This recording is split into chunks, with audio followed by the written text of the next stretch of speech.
Hey, this is Sabrina Monarch of monarchastrology.com, bringing you the astrology forecast for August 11th to August 17th, 2021. So excuse the all-white background. I haven't decorated this part of my new place yet, at least not what you can see behind the desk. So this week we have Mercury and Mars in Virgo. So Mercury is currently in Leo, late Leo at the moment that I record this, but during this week, Mercury will move into Virgo on the 11th, so tomorrow. And then both Mercury and Mars will square the lunar nodes, which are currently in Sagittarius and Gemini. And in my practice in evolutionary astrology, planets squaring the nodes is a huge deal. It's one of my favorite things to talk about, one of my favorite things to go over in client chart readings. So I'm excited to talk to you about that for this week. So Mercury and Mars in Virgo, each squaring the nodes of the moon. Planets squaring the nodes relate to a karmic impasse, and the forces represented by those planets are seeking greater integration into our lives via the pathway of the nodes.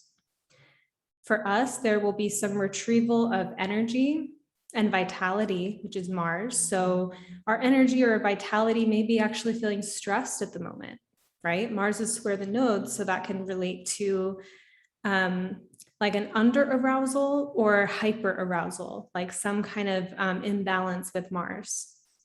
So, feeling kind of overly energized, overly heated, overly frustrated, or fatigued or lacking motivation, like some kind of Martian extreme.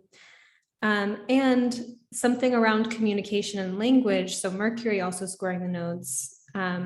So vitality, energy, and good communication to be found through increasingly honest conversation and self-talk, because we're looking at an integration of the Sagittarius and Gemini nodes.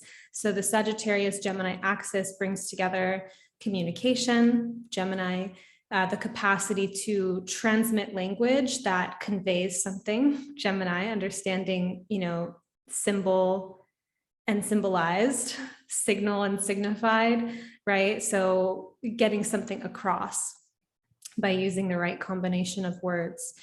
And then the truth, Sagittarius, right? Or our understanding of truth.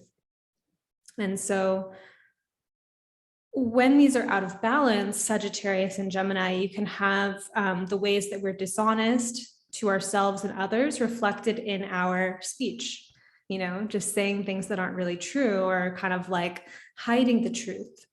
A form that this takes place is in catering a message to elicit a particular response in relationship instead of actually saying what you mean. So you're trying to kind of manage the environment by saying the right things instead of actually letting yourself come forward. And that helps maintain fakeness or inauthenticity and disconnection really in relationship.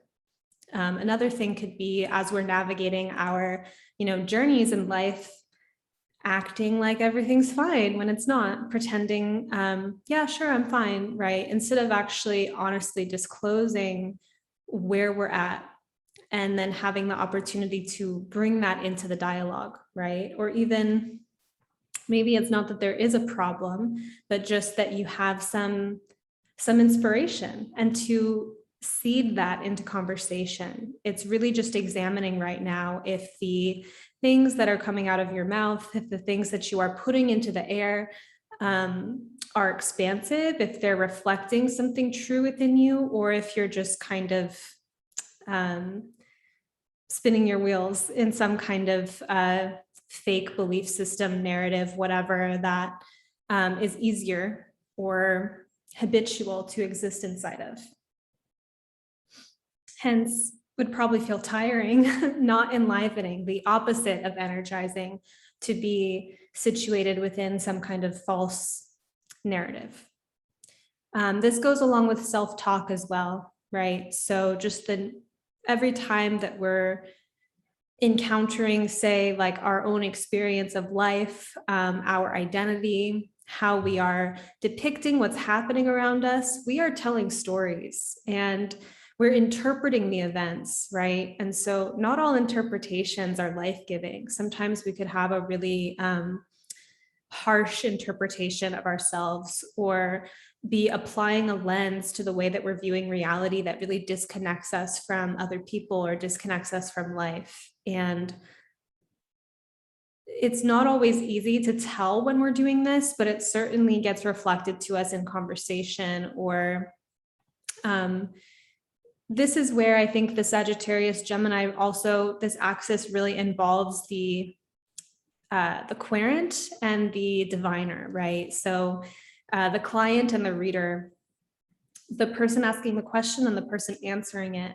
I find that individuals who are born with this placement of any planet squaring the nodes in Gemini and Sagittarius are these very wise conversationalists. They have this amazing context or kind of vast perspective with Sagittarius, and this kind of playful curiosity with Gemini, and the capacity to bring these really expansive things into conversation.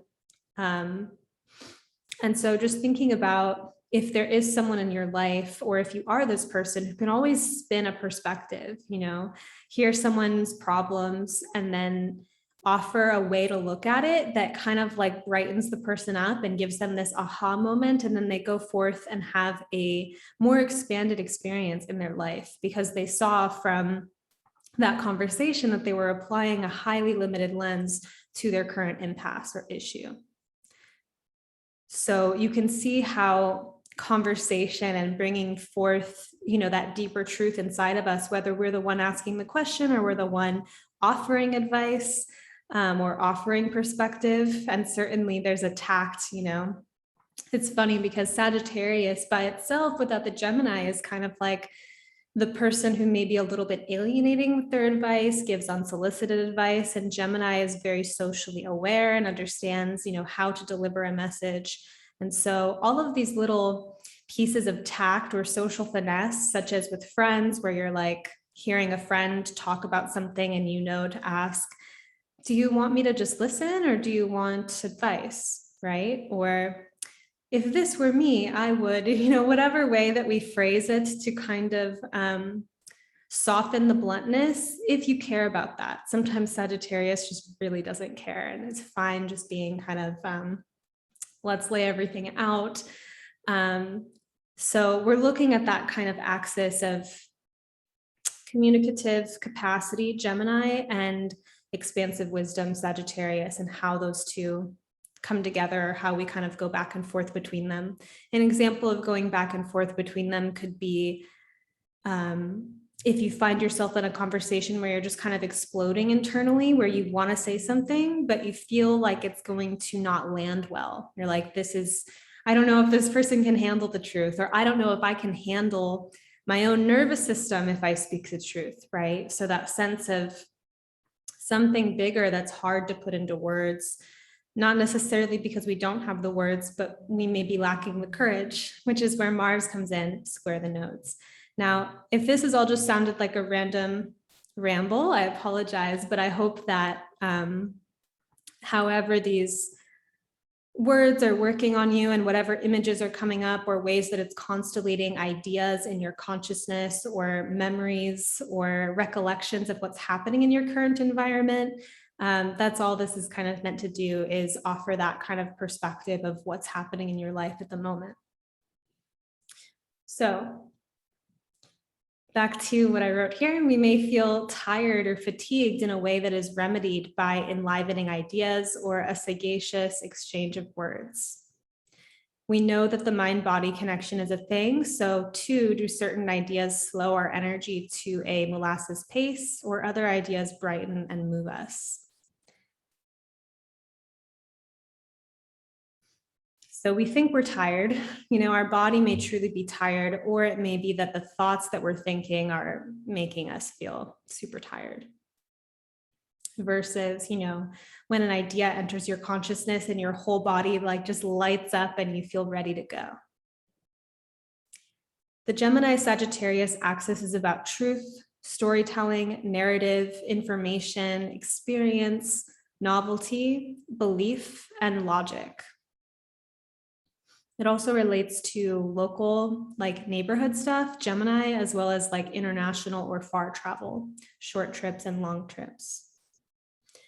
It relates to how we spin the stories we weave, how we can bend things, our perceptions, the information and evidence we collect, to our beliefs or subconscious beliefs, how we can subtly be dishonest with ourselves and others. It can also relate to our capacity to be flexible with our minds and entertain new ideas that offer us just the inspiration that we need to move forward with more optimism or delight. The Gemini-Sagittarius axis teaches me about the transformational potential of conversation. Sagittarius holds wisdom and intuition that is often beyond language, and Gemini translates it, or through wordplay, opens up portals to other worlds. I find that in good company, when we actually talk about the things that matter the most to us, or are of the essence of the now moment, conversation will naturally generate an effervescent aha moment that can inspire more aliveness as a ripple effect long after the conversation is over. Now, I say in good company because not everyone's receptive, you know? These days in my life, I find that when I speak and share things in social conversations, that there's like a fun kind of reciprocity and exchange. Growing up, limited to a suburb that I wasn't choosing to live in, but I was just there, you know, a lot of the things that came out of my mouth, I felt just kind of landed on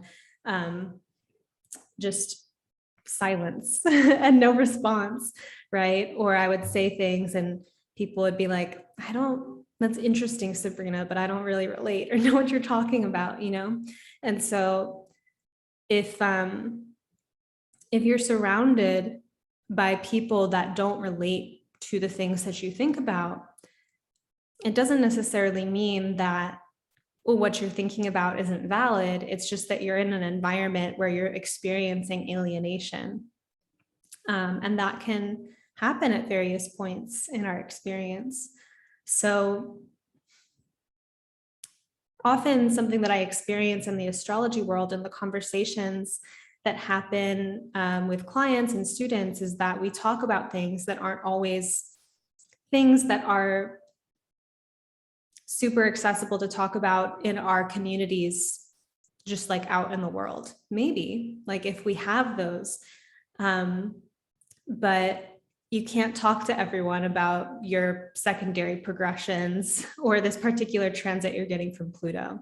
Like it doesn't necessarily resonate with people who don't speak that language. So just kind of thinking about the value in having conversation with people who speak a similar language or have a similar resonance, or at least can get on the same page with you and throw you another perspective.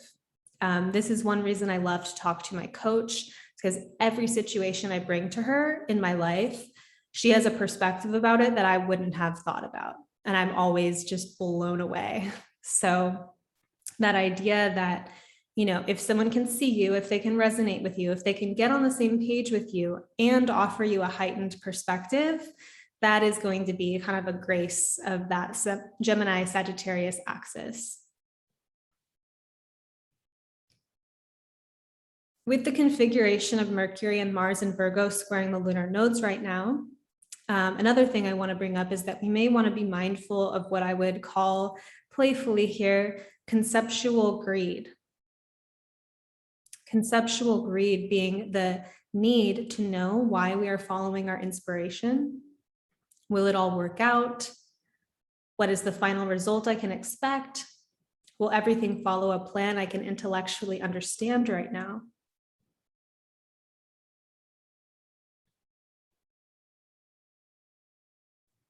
So this idea that Mars being kind of our willpower, Mercury being our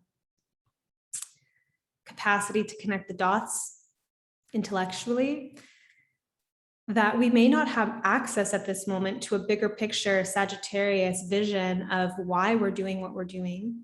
We may have an inspiration and then kind of second guess it because it doesn't make sense logically. Like we don't fit it into the bigger picture.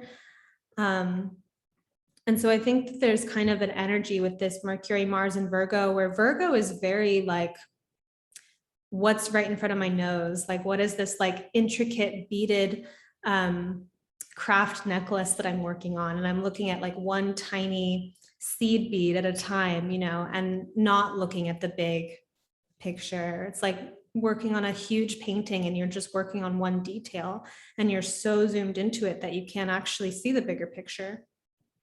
And being able to trust that there may be something that's calling our attention to invest in, like our time and energy, but we don't understand why it fits into the whole of our lives.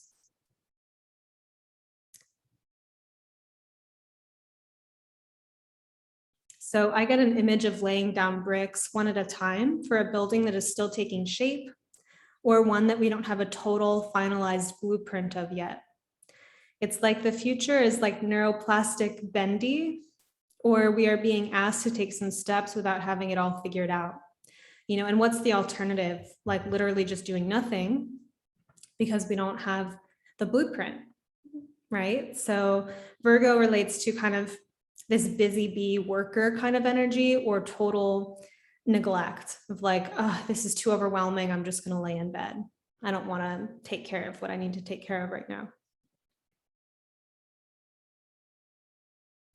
So when we stop clinging to this need to be all-knowing or to have all the information, all-knowing Sagittarius, all the information, Gemini, yet we still pursue the questions that compel us, engage our curiosity, talk about our experience, have real, honest conversations, we may notice that life itself is giving us the pieces of the story, and perhaps also the time to digest the most profound details as they trickle into our conscious register of awareness. Right? So I'm talking about just really surrendering that need to understand and have all the information in order to take one step at a time and move forward on your life path and your dharma and the inspirations that are calling you, to kind of more unconditionally, prayerfully move into those spaces of what's calling you without necessarily knowing the whole big picture. Not that you can't be working on understanding that, but you know, there's a certain kind of magical, I think like Rilke has this quote of kind of living the question, right? That sometimes you don't have the, you know, I wish I had the exact quote, but something about these unanswered questions, like a locked room in your heart or something like that.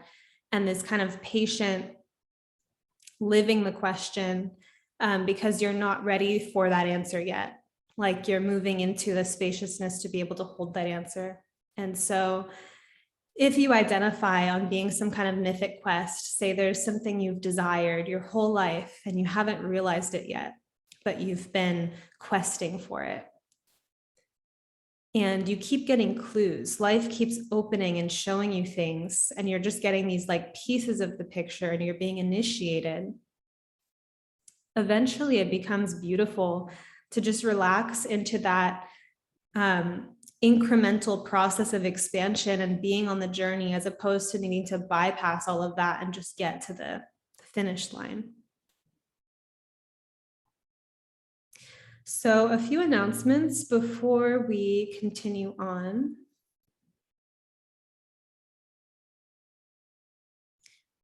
You can find me on Instagram at Sabrina Monarch.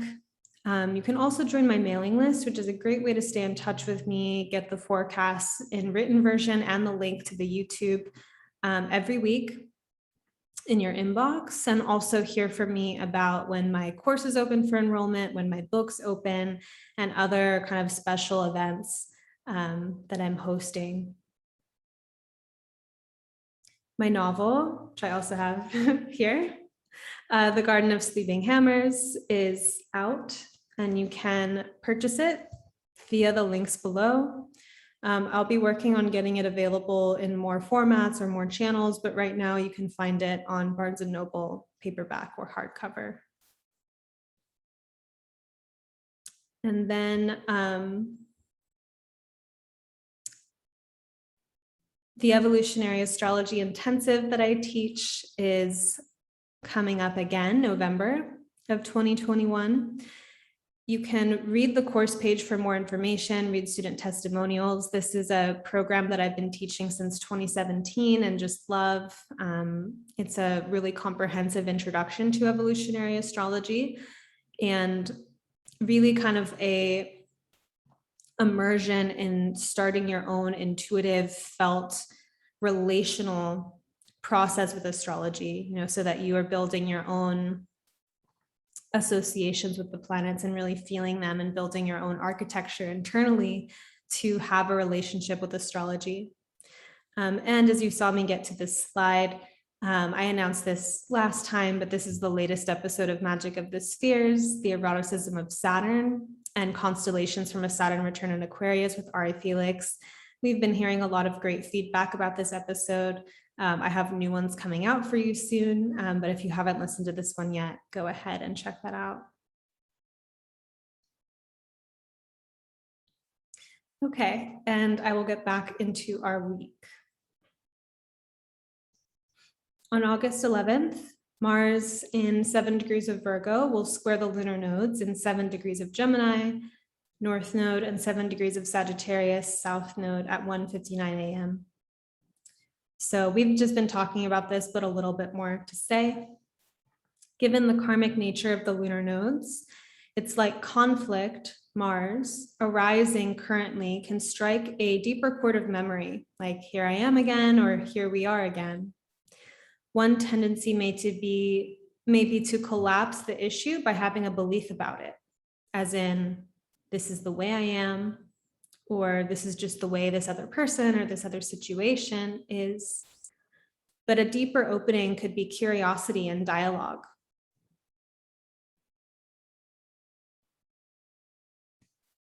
A cue that more nuance or realization is being asked for could be if our frustration boils down to a core sense of victimization, where we feel powerless, helpless, inept, overwhelmed, like any of those things that really come down to a sense of being in a victim state.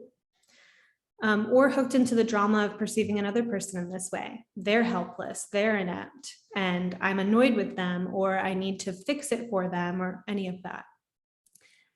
Being in a state of victimization certainly collapses possibilities and enforces role play along what is called the victim triangle. And I'll leave a link in the notes for you to read about this amazing teaching about these different archetypes of the victim, the persecutor, and the rescuer, and how they all kind of circle between each other. There's some call potentially for the greater capacity to identify complex feelings, name them, and share them in an increasingly open and collaborative way. Some finer details of the situation are not obvious, shared knowledge, but rather necessarily transmitted through open communication. Mercury enters Virgo the same day, 2:57 p.m. Pacific, and will stay in Virgo until August 29th. Mercury is at home in Gemini and in Virgo. In Virgo, Mercury has an especially easeful time organizing internal information as opposed to external, which happens in Gemini.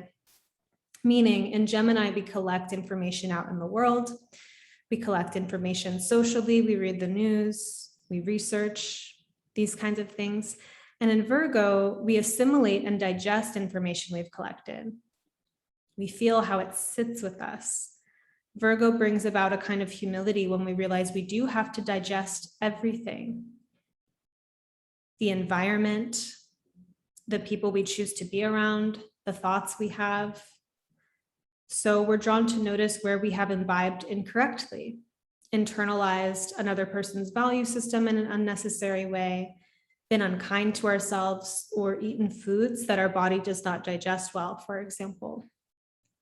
And with Virgo, I think there's also really a relationship here with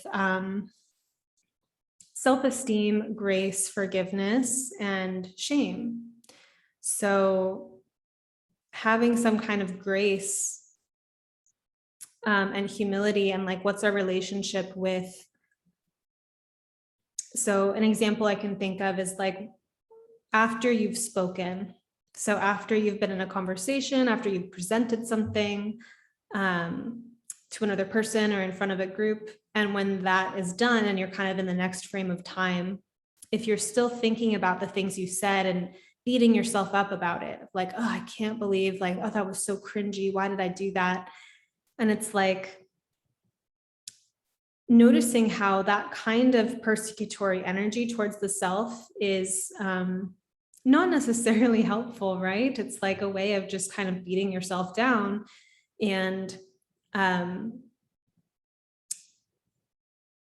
sometimes, you know, it's coming to a greater understanding of the context of yourself, of life, to be able to hold those things of, you know, it wasn't actually shameful that I said that thing, and extending that kind of grace and expansion to yourself. And other times it is noticing, oh, I did kind of do something that doesn't sit well with me. Can I let that wash through me, take in that awareness, and do better the next time, right? But not just kind of go into this like masticating, chewing, like self-hatred process of going over and over and over and over and over, you know, in this kind of anxious pattern. That can be kind of like a Virgo thing. So just thinking about, you know, digestion, we digest our food smoothly, great. Or we have this kind of like, it's not sitting well in our stomach, or having indigestion. The same thing can happen with our thoughts and ideas. And so learning about what enzymes, what, you know, at a physical or metaphorical level, help you metabolize, process, and move things through. But Virgo is also the discernment of realizing, like, you know what? It's not helping me right now to read my news feed. It's not helping me right now to read the news. It's not helping me right now to eat a bunch of junk food. And what we're really called to cultivate and pay attention to, right? So that we're not just in avoidance, but where, you know, so for example, maybe your focus is about parenting and being, you know, concerned with that.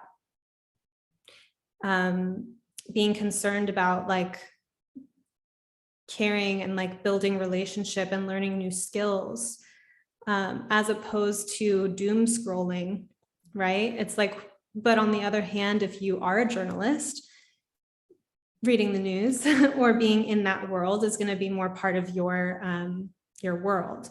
So just kind of thinking about where do you need to pay attention? What are you avoiding that you need to pay attention to? And what are you intaking unnecessarily that's jamming up your digestion in some way or another?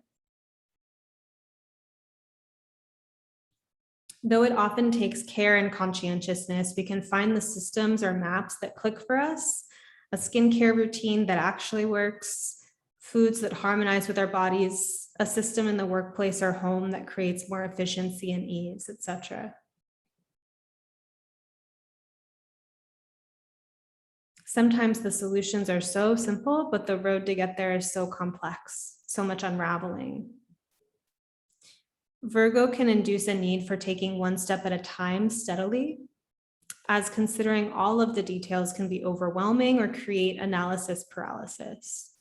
When it comes to taking care of the finer details of our lives, Mercury and Virgo could be the joy of crossing things off our to-do list, and the skillfulness of mindset and attitude around being able to approach the multitudes of things to do or pay attention to without collapsing, taking responsibility where we need to, and letting go of unnecessary work we've created through ourselves through emotional complexes like perfection. I have to do it all. I have to be it all.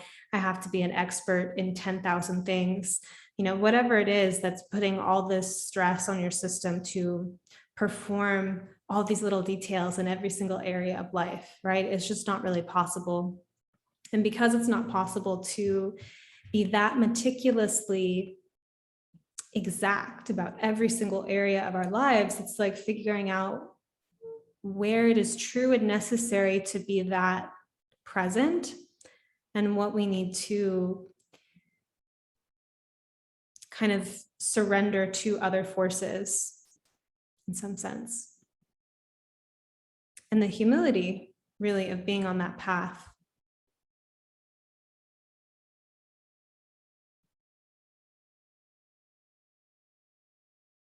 I think it can be helpful to think about resistance, you know, where it's like if there's something in your life that you have a really big resistance to, that may also be a place that's being neglected and maybe a place that needs to be leaned into. As opposed to like when you have that discernment and you're just like, no, that's not for me, right? Then we have Venus in 24 degrees of Virgo, trine Pluto retrograde in 24 degrees of Capricorn at 3:45 p.m. Venus-Pluto aspects highlight transformations in self-esteem, love, beauty, and relationship. Depending on where we are at in the storyline, there are quite a range of experiences here. Something that precipitates transformation is often feeling extremely uncomfortable with where we are at. And in the key of Pluto, this can look like self-loathing, jealousy, or disgust. Super fun, thanks. On the other hand, a kind of harvest moment of Venus-Pluto is feeling like we are on the other end of a profound struggle, experiencing the fruit or realization of a long cherished desire. I mean, have you personally, or do you know someone who it felt like they were just like clawing their way through glass shards, you know, having the most tumultuous, toxic experiences in love, and now they're like happily with someone where they have that passion and like healthful attachment and connection. Like that's a very kind of big transformational arc. Sometimes people don't fully go through with that, where they kind of have the passion in their youth and then let that go and then kind of have a more stable, but something like some deeper, like Eros is missing. I'm talking about maintaining that passion, but it going from toxicity and codependency and all of this just power battles to this kind of deeper, richer, more mature expression of love. And the more that I get to know people and get to know people's stories, a lot of people have these kinds of thrashing, inner violent, like drama, trauma kind of stuff that then flowers into this most beautiful realization of themselves, right? And so I think Pluto really works that way, where it's like it is our power. And before we fully own and claim and sit with the gravity of that power, we just like leak it out to these other places. We see a part of ourselves in someone else, and then we have to have that person, right? Or there's just this kind of like alchemical process with Pluto. And so just thinking about this with Venus Pluto, it's like going from that feeling of having to claw and grasp and struggle and things being so hard in love or in terms of our self-image, right? To this kind of like, like I've arrived somewhere, or I look around and I see all this beauty and I materialized it kind of energy. And, you know, if you're not there at that state of like profound realization or gratitude, thinking about the possibility that you are moving toward that, like if you desire something so intensely, there's kind of two possibilities here. Either your desire is kind of distorted a little bit, like socially indoctrinated. You think that you should want something, because other people around you have it and you should have it too, but it's not actually true to you, and the liberation of letting that go. Or it is true to you and you're on the path of getting there. Your soul is guiding you. The, desire is kind of a internal engine of the soul towards its evolution. So tapping into that kind of personal power of like, if I truly want something, if it is in my heart, if it is in the heart of God for me to realize this, then I will. What do I need to do? What are the next steps to materialize it?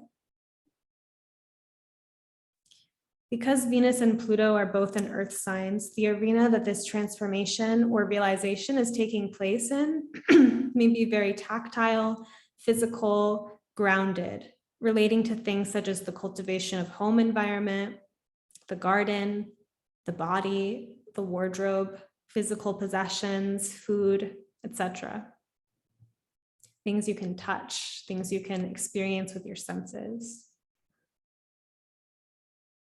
Another angle to consider is the way that Pluto in Capricorn relates to a deconstruction of societal conditioning, which includes patriarchal values. And Venus in Virgo can relate to the aspiration to be perfect.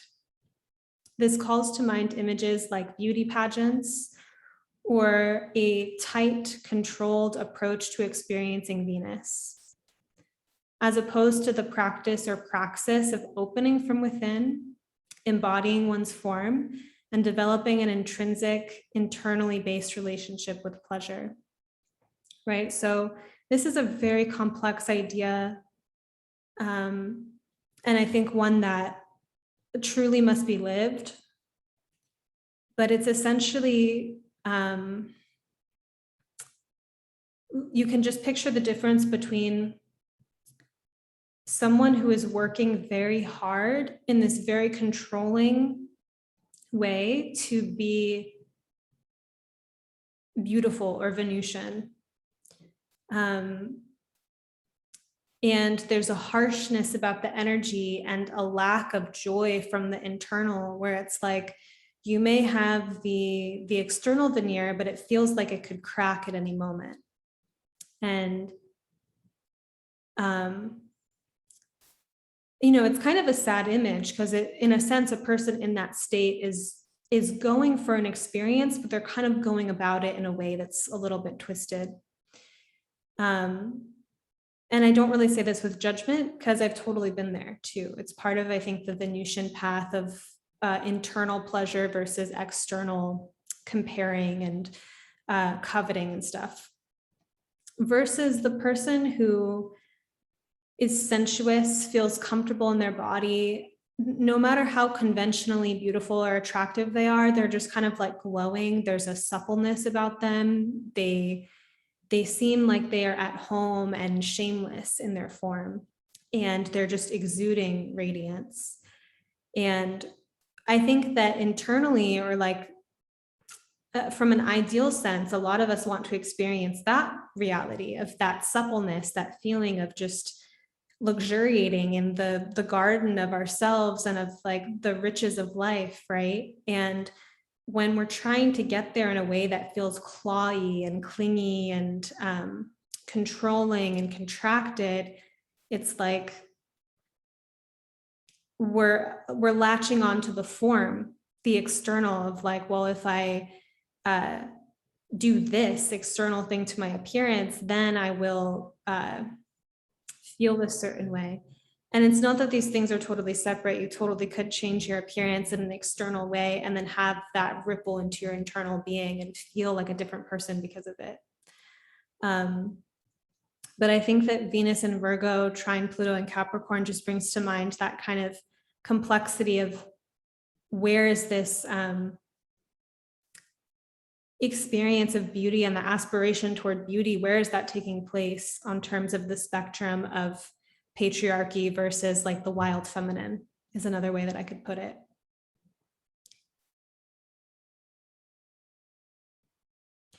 Another theme could be etiquette, the craft of charm with Venus in Virgo. And, Virgo is such a do-gooder, so I think Venus in Virgo can relate to etiquette. and the social standards with Pluto and Capricorn. Etiquette varies culturally, personally, and in different spaces. I have so many thoughts on the etiquette of good conversation, and I want to share that at some point, because it's like I have my own personal vision of etiquette, and I don't really care if other people abide by it per se. Like, I don't need to prescribe it onto others, but it's stuff that I've thought about with my Mercury Venus conjunction of like the art of conversation and stuff like that. So certain etiquette may be antiquated, antiquated or stuffy, while other forms of etiquette actually do condition an experience into something more beautiful. Right? So like, do you legitimately care if someone's elbows are on the table? Like, maybe not, but do you care? I'm trying to think of like a good example, but like those just like little kind of details of relationality, like what time someone texts you, or if you get like a, hey, what's up, like at 11 p.m. and you're just like, I don't really like I don't like this, right? Or, but maybe that also doesn't bother you, right? Like there's just like different forms of politeness in connection that I think Venus and Virgo. And there's something worth saying here too, is that Venus and Virgo can be very, like Virgo in general can be very preferential. Like, I need you to like have this very particular skill set in order for me to open and feel connection with you. That's a preference. Anyway, there's a creative utility to etiquette, but not all etiquette values are equal. So is it restrictive? Is it supportive? Yeah, for what it's worth, I think etiquette may be kind of something in the field with Venus and Virgo, trine Pluto and Capricorn, and either transforming our concept of etiquette, like removing a layer of some kind of bullshit etiquette, or considering something that, this is good form and I care about this. And maybe I'll also communicate that I have a need here and see if another person will meet me. August 15th, Mercury in 7 degrees of Virgo will square the lunar nodes in 7 degrees of Gemini north and 7 degrees Sagittarius south. So now Mercury follows suit at 7:45 p.m. Mercury follows suit of Mars here, and at the time of Mercury squaring the nodes, Mercury and Mars are only 3 degrees apart in Virgo. So we have this Mercury-Mars conjunction that will exact in the next forecast. Mercury-Mars together squaring the nodes can relate to some impasse at the moment around confrontational dialogue. Having the courage to say something, knowing that if we speak our minds or speak what's coming up for us, that it will create a confrontation of some kind. Even if it's a micro confrontation. On one side of the spectrum, there's the fear of confrontation and the self-minimizing that can occur when one does not voice or even value their own needs, and instead swallows it and plays martyr or doormat. On the other side of the spectrum, there's the bully and perpetrator energy, the capacity for verbal domination and vitriol and cruelty and excessive force with language or communication. We may be in situations that call for a more skillful use of force, not too little, not too much. Little Goldilocks Mars here. And we may make mistakes here as we learn the skillful use of will. I think there's a real humility here in terms of just like, life is messy, relationships are messy, we're learning, we're growing. So like we need the experience or the languages or the skill sets to become more skillful, the experiences. And so along that arc of increased skill, if relationship is something we care about and invest energy into and value, and continue to put craft into, we're not always going to be perfect. Others won't always be. So I think that there could be a real grace here of accepting things as they are, or the imperfections, and there's still this kind of striving aspirational quality with Virgo. But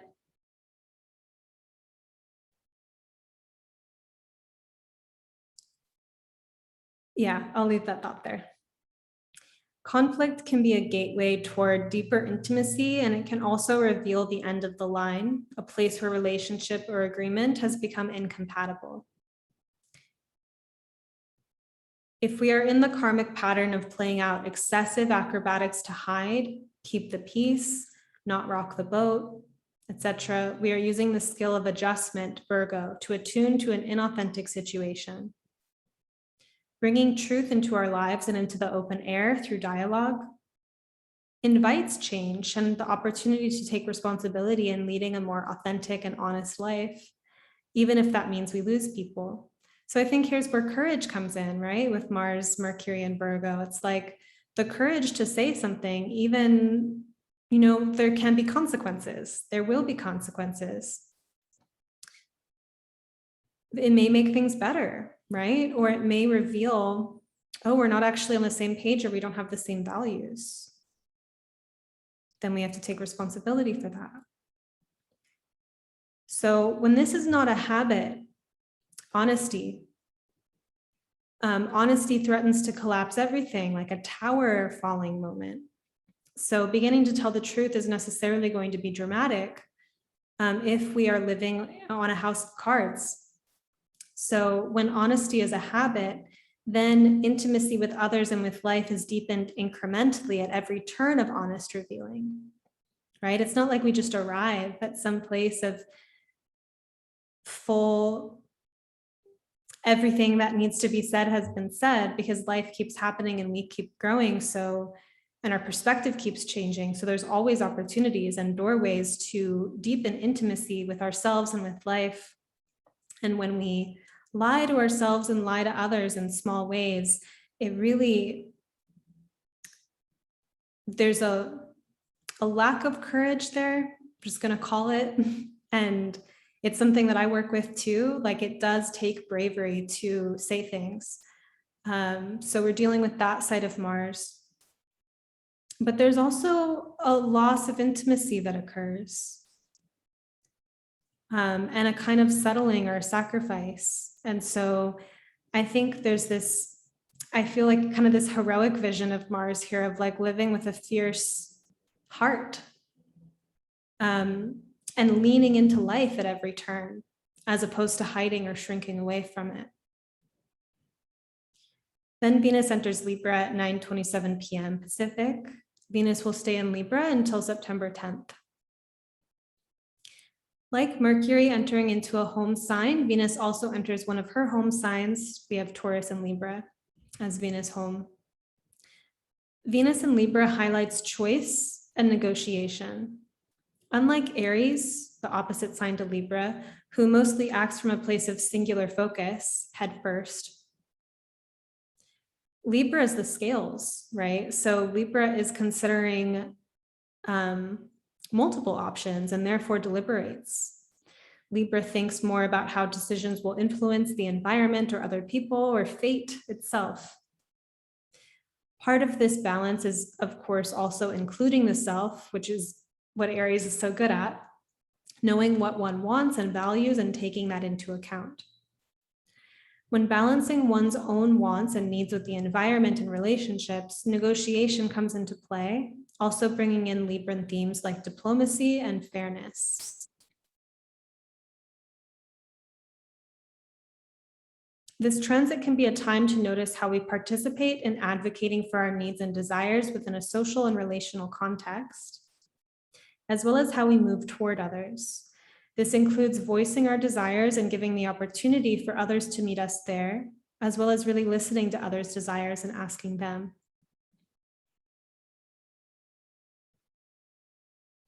Libra also highlights reciprocity, of which there are many kinds, probably infinite kinds of reciprocity. One kind of reciprocity could be to notice if others lean into your needs and requests and desires, or if they move away from you when you have a need or a desire. I'll say that again. Noticing if others lean into your needs and requests and desires, or if they move away from you when you have a need or a request or a desire. We can take this personally, but this is also information, perhaps more so, information about how that person shows up in their relationships. You're having an emotion? Shut that down. I'm not available for that. I'm also not available for my own kind of thing, right? So thinking about, it's not about how worthy you are, how loved you are. Oftentimes it's just about how that other person is showing up. And I think Libra can have that capacity to judge and assess that. We have to really consider if we are willing to participate in relationships where another person does not lean in.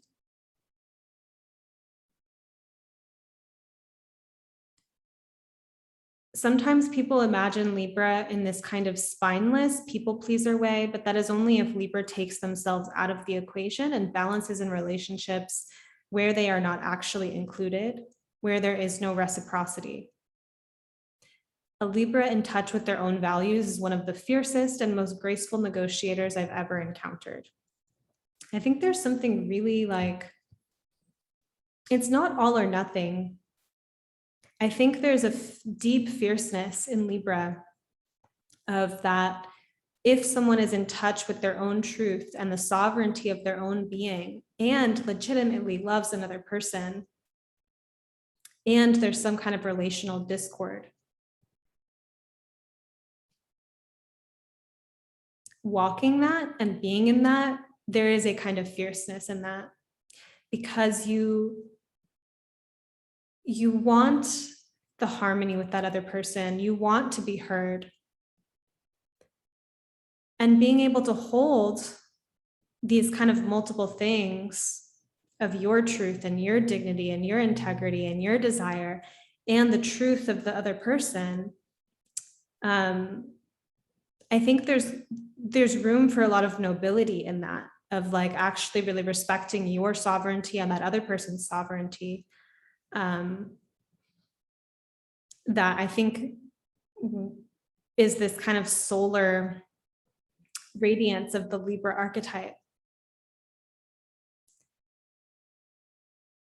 And where there is a true willingness to lose people, let friends, relationships, work relationships, etc. go, if it's not a match, there's room to advocate for higher values or the truer, deeper thing, as opposed to collapsing into codependency. This does not mean relationships are disposable or easily discarded, or that it's always a higher ideal that matters more than another person right in front of you. But that the relationship itself isn't God. Love and collaboration involves choice. Subconscious drives and needs that bond people together unwillfully is just addiction. And where there is choice, there's the freedom for real connection. So, considering this, Venus entering Libra, Mercury entering Virgo, Mercury and Mars square the nodes.